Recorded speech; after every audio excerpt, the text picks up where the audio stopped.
Welcome to the Human Capital Innovations Podcast, your go-to source for personal, professional, and organizational growth and development.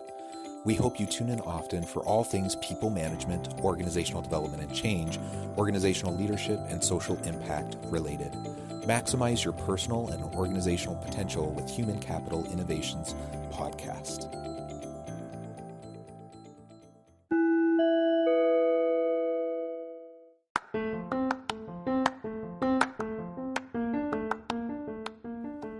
Welcome to the Human Capital Innovations Podcast.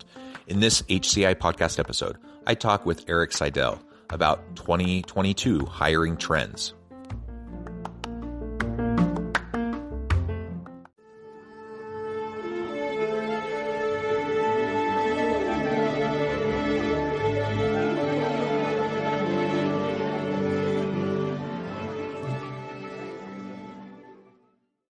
Eric Sydell, welcome to the Human Capital Innovations Podcast. Thank you. Great to be here. Yeah, it's great to have you. I'm excited to explore hiring trends with you. And today we're going to be exploring Modern Hire's new 2022 hiring trends report. As we get started, I wanted to share Eric's bio with everybody. Eric Sydell oversees all research and product innovation initiatives at Modern Hire, including the data science-focused labs team. He is passionate about applying machine learning and deep learning in particular to candidate data to more effectively match candidates with career opportunities. Eric is highly motivated to show the power of these new AI-based technologies and guide them to ensure they benefit individuals as well as organizations. He writes extensively on and has spoken around the world on these topics. Eric previously served as Executive Vice President of Innovation at Shaker International, of which he was also a founder. He received a PhD in Industrial Organizational Psychology at the University of Akron and a Bachelor of Arts degree in Psychology at James Madison University. What a wonderful background. I'm excited to have the chance to chat with you. Anything else you would like to share with listeners before we dive on in? No, I think you covered the high points there for sure. Well, very good. So as we get started, why don't you tell us a little bit about Modern Hire and in this new 2022 hiring trends report? I know you put one out last year as well, and we had a chance to chat about that. Give us kind of the 1,000-foot overview of really the impetus behind this report, and then we can start to dive into details. Great. Sure. Yeah. Well, thanks for having me on today, and great to chat with everyone. Just in general, Modern Hire is a platform that enables science-based decisions about candidates, helps companies understand who to hire using science, using data, using analytics of various sorts. Differentiators, I think, about Modern Hire is that we have a lot of psychologists, a lot of scientists on our team, approaching probably 50 or so PhD level psychologists and data scientists. So we are very, very focused on understanding data, on understanding candidate data and what it means in the hiring process. So we're constantly studying big data sets and trying to understand what that data tells us and how we can use it to enable more effective, more fair hiring decisions. And we have a number of tools and things, virtual job tryouts, which are sort of day in the life online simulations of jobs, as well as different types of online interview functionality, scheduling capabilities, and things of that nature.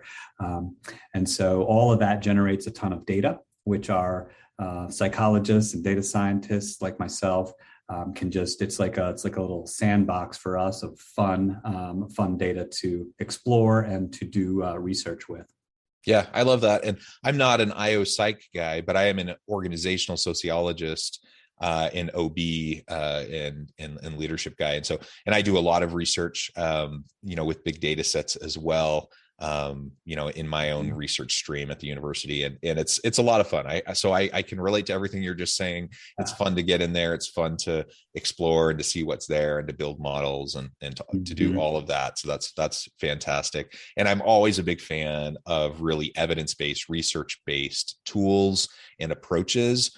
It seems like there's plenty of kind of snake oil salesmen out there trying to sell stuff that's really not particularly well researched or well grounded in actual evidence. And I think they give the industry a bad name. So it's great when we have really great data driven kinds of tools and assessments and such. Yeah, you do see. I always have thought that AI is great, and there's certainly a ton of benefit to it. But the marketing is like a decade ahead of the science on it, and so there's tremendous, advances and really revolutionary capabilities that we see it having in the science world. But somehow the marketing's even more ahead of that, So and it doesn't need to be because the actual legit, science is there and it's amazing. So it's a fun time to be a researcher and to be able to access a lot of data because AI is so powerful and it's so much more powerful than traditional tools, especially for understanding things like unstructured data, which is anything that's not a test, really, anything that's a verbal response or text information like a resume or whatever else. So it's a fun time. Yeah, excellent, excellent. And as I mentioned on the outset, I had you on last year. We talked about the 2021 through 2020, or the 2020 through 2021 hiring trends. What do you see? What comes out in this new report as the biggest changes you've seen since then? Yeah. Well, in some ways, it sort of feels like Groundhog Day in the trends prognostication world, I think. I think like a year ago, we kind of expected that we'd be through the worst part of the pandemic by now. And, I don't think that's exactly panned out how we all expected. So, really the pandemic as an influencer of, the HR world continues. It continues on. And last year, there were two primary influences, I think, on the state of the hiring world. One was the pandemic and all that brings with it. And the other was AI and the continued influence and growth of AI in our space. And those both continue, I think, as the strongest influences this year. So, the trends are sort of an evolution this time of what they were last year. We've learned a lot more about, virtual work and the influence of AI in the past year. And I think that, the biggest aha for us now is that, change and lack of predictability is the norm. And especially in hiring, that's the norm. We've been in a world where there's a lot of scarcity of candidates. That seems to be continuing. But one of the keys for building a successful hiring operation these days is agility, is being able to ramp up or ramp down various parts of the process to keep pace with whatever's going on in your candidate pool. And in a lot of areas right now, that's scarcity, but sometimes it's the opposite and it can change very quickly as well.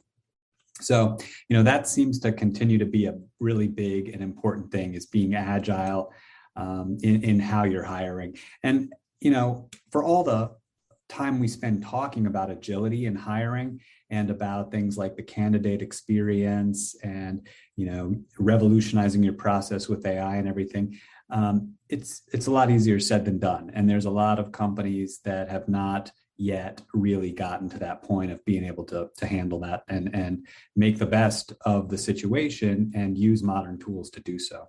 Yeah, that's super interesting. And you alluded to, I mean, certainly the pandemic is still here. We're in the middle of Omicron. It's still wreaking havoc, and we're just wrestling with all of that, and the machine learning AI revolution, and just all of the disruptive technologies, all of that still influencing the people management and talent space tremendously, for sure. Absolutely agree with all of that, and would encourage listeners to dig into the report to really find out more detail on all of that.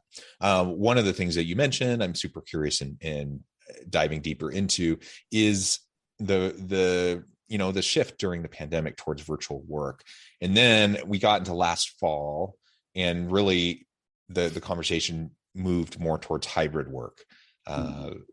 What do you see in terms of that shift, from face-to-face to virtual, and from virtual perhaps to hybrid? How is that shift impacting hiring long-term?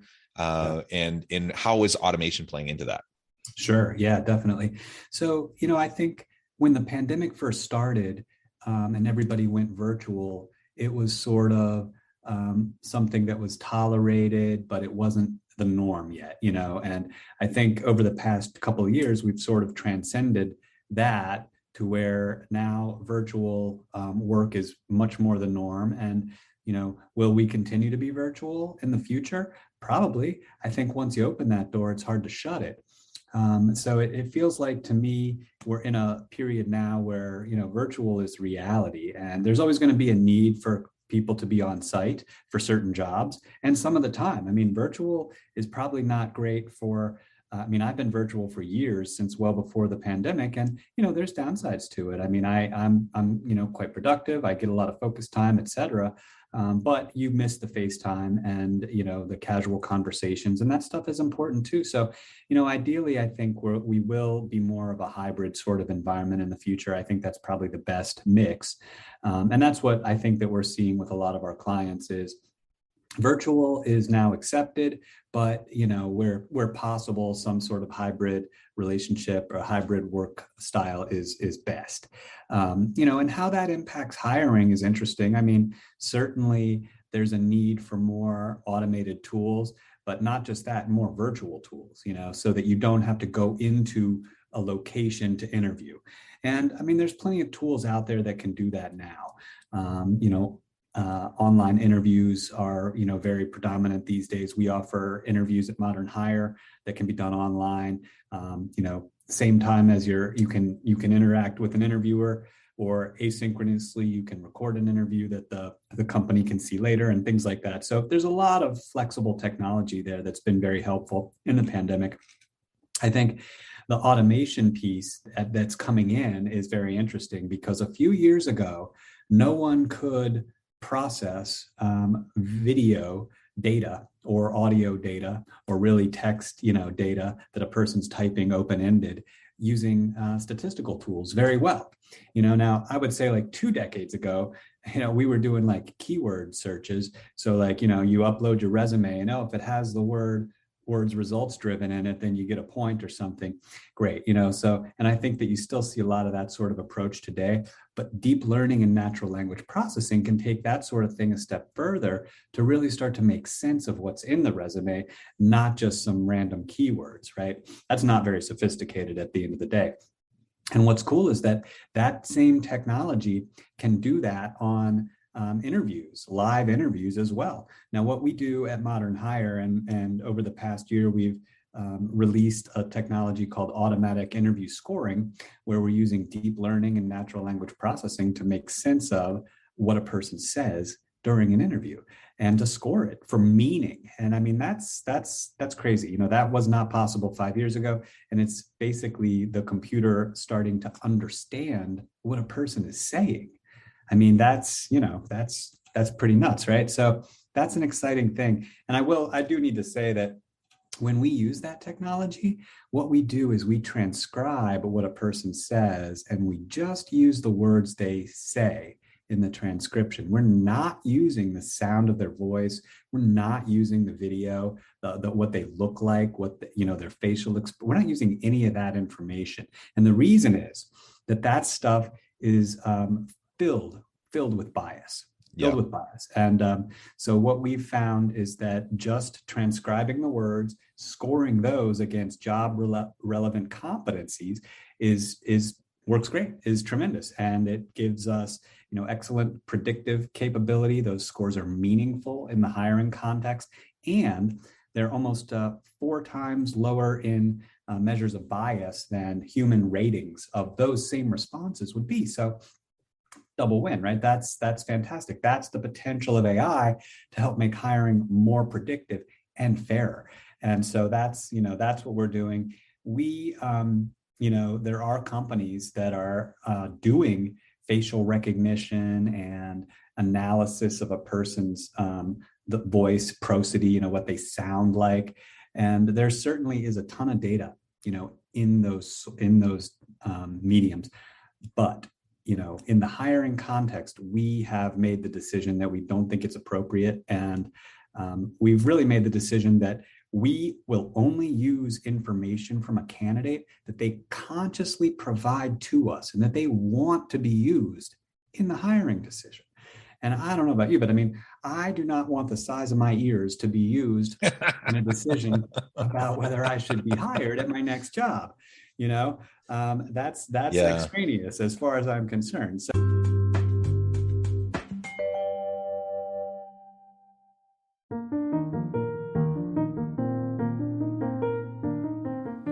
Check out our new weekly LinkedIn newsletter, Alchemizing Human Capital, exploring industry trends via original research and interviews with executives and thought leaders from across the globe. We look forward to having you join us.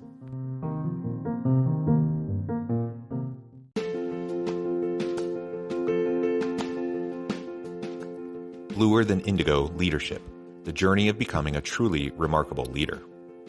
Early in my adult life, I learned about an Asian proverb that translates as bluer than indigo. If you think about the color indigo, it is a brilliant, deep, and vibrant blue, what some would call the bluest of blues. To have something that is bluer than indigo is rare and truly remarkable. Contrary to popular myth, there is no one-size-fits-all or cookie-cutter approach to effective leadership. There is no silver bullet, no secret sauce, no go-to model that will solve all of your problems. The truth is, great leaders have all had their unique strengths and flaws, and have all had to discover and then pave their own distinctive path in their life's journey to fulfill their leadership potential. Bluer Than Indigo Leadership will help you discover your own path and explore those ordinary, everyday actions that will help you respond to an uncertain future and produce extraordinary results for individuals, teams, and organizations.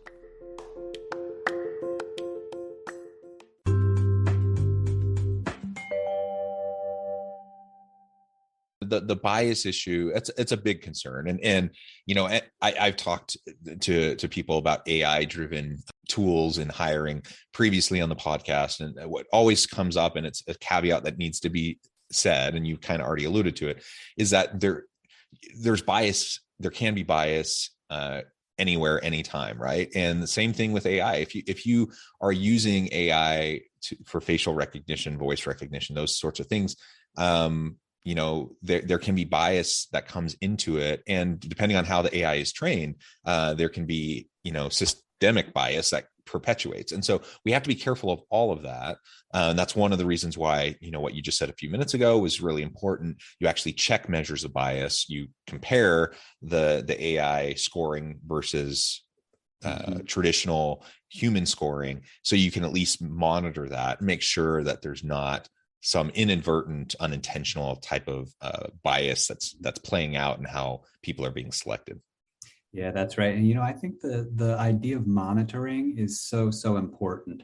It used to be the case that you could develop an assessment for hiring and validate it once, and then have a thick test manual that would stand the test of time, you know, and 5 years later, somebody challenges the assessment, and you just show them the test manual, you're good to go, right?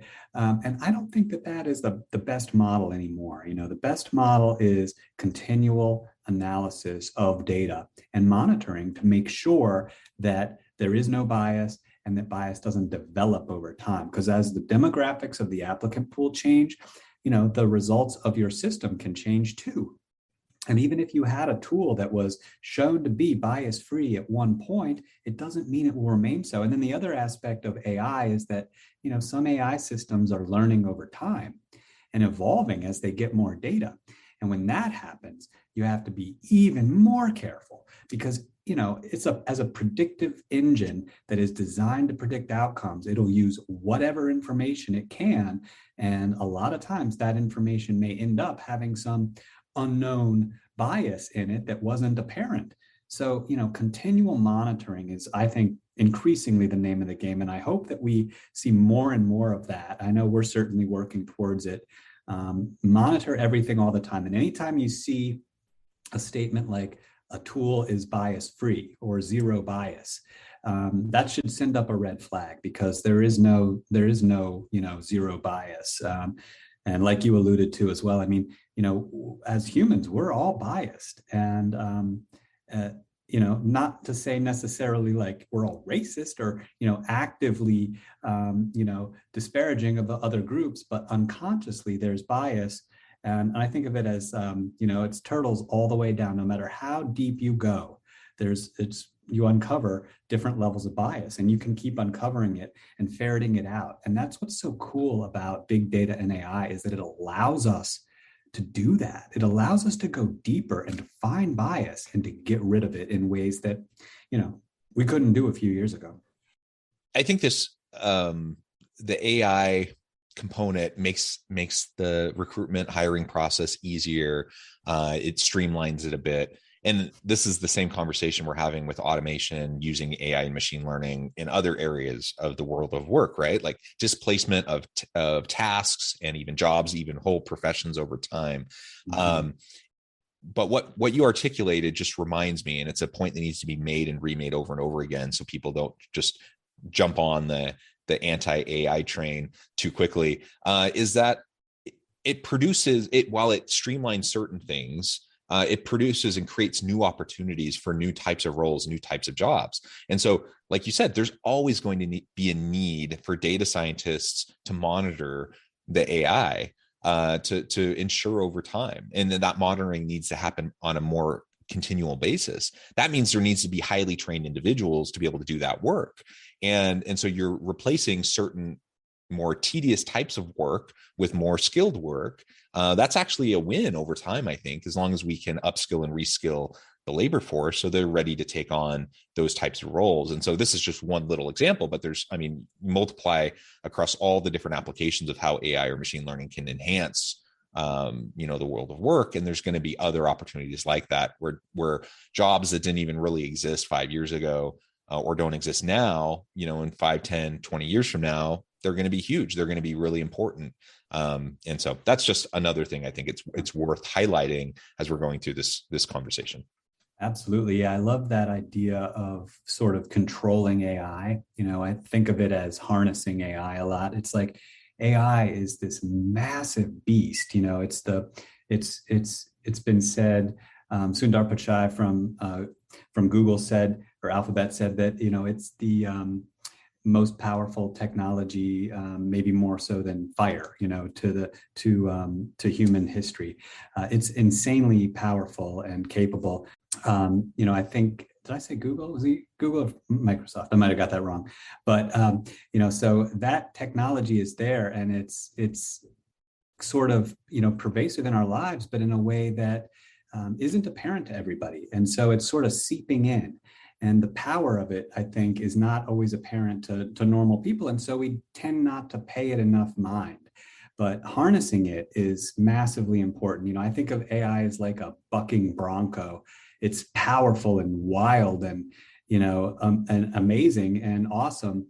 But we need to control it and guide it. Otherwise, it will eventually, start to dehumanize our world more. And already you see things like there's a term called algocratic orchestration, which is, the idea that AI will increasingly govern the work we do and tell us what work to do and help structure that work.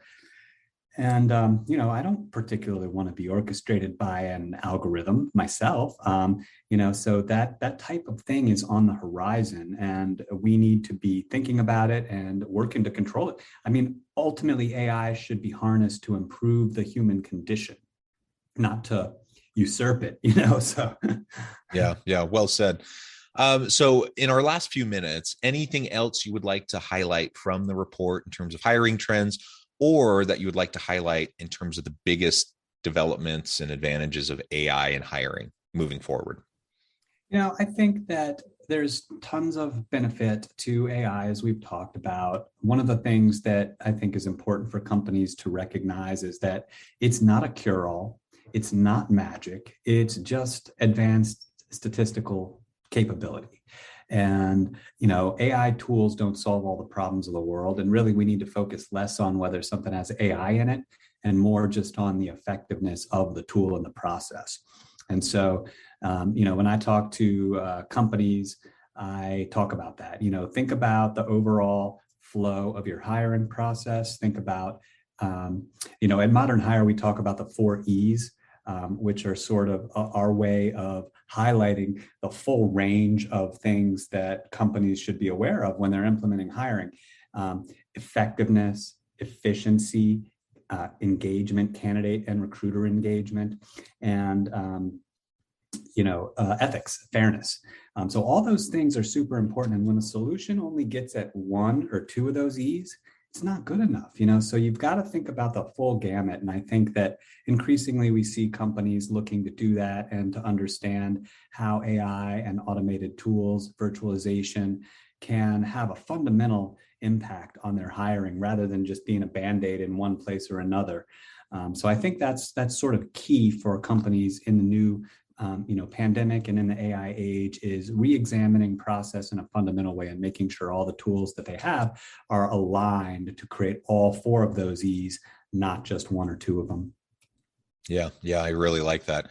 Well, Eric, it has been a pleasure. I know at the time I'm going to have to let you go here in a minute, but before we close, I wanted to give you a chance to share with listeners how they can find out more about you, where they can find the report, what they can do to connect with you and your team if they're interested in exploring this more, and then give us the final word on the topic for today.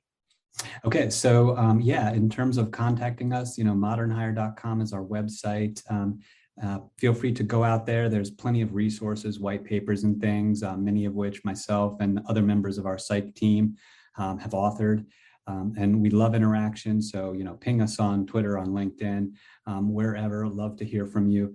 We also, I will mention, have a book coming out on March 15th. It'll be released, and it's called Decoding Talent. And it presents a vision really, of the future of how AI can best impact talent management decisions, and sort of a revolutionary big picture view of what it can do for talent management decisions, being published by Fast Company. So we're really excited about that. And now you need a last word, huh? No pressure. Should it be lunch? It seems like it's lunchtime. It's about lunchtime. Yeah. All right. That sounds good. Thanks, Eric. It's been a pleasure. I really encourage listeners to reach out, get connected, check out the report in all of its detail. Really great stuff there. I really appreciate you taking the time. And as always, I hope everyone can stay healthy and safe, that you can find meaning and purpose at work each and every day. And I hope you all have a great week.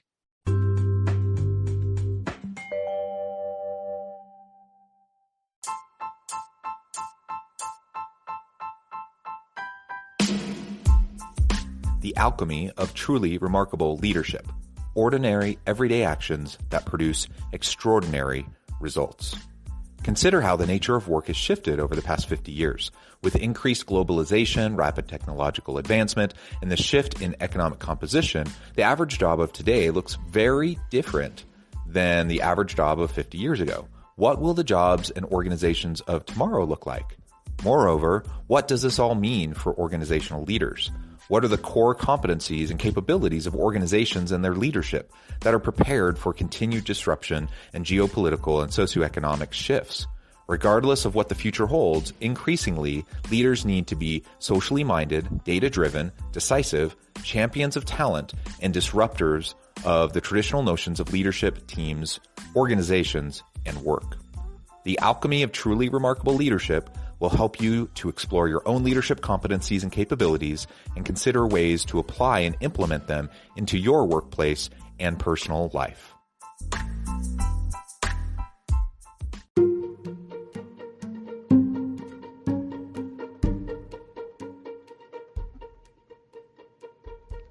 Check out Human Capital Innovations magazine, Human Capital Leadership. Human Capital Leadership is a free, interactive e-magazine with the mission to help individuals, leaders, and organizations find innovative approaches to maximize their human capital potential. We publish issues quarterly in August, November, February, and May. Take a look at the latest issue and let us know what you think.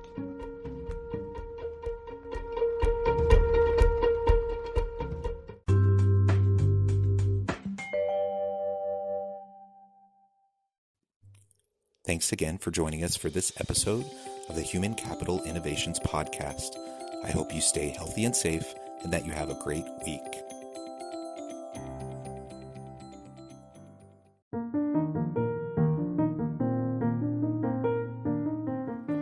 Check out our new weekly LinkedIn newsletter, Alchemizing Human Capital, exploring industry trends via original research and interviews with executives and thought leaders from across the globe. We look forward to having you join us.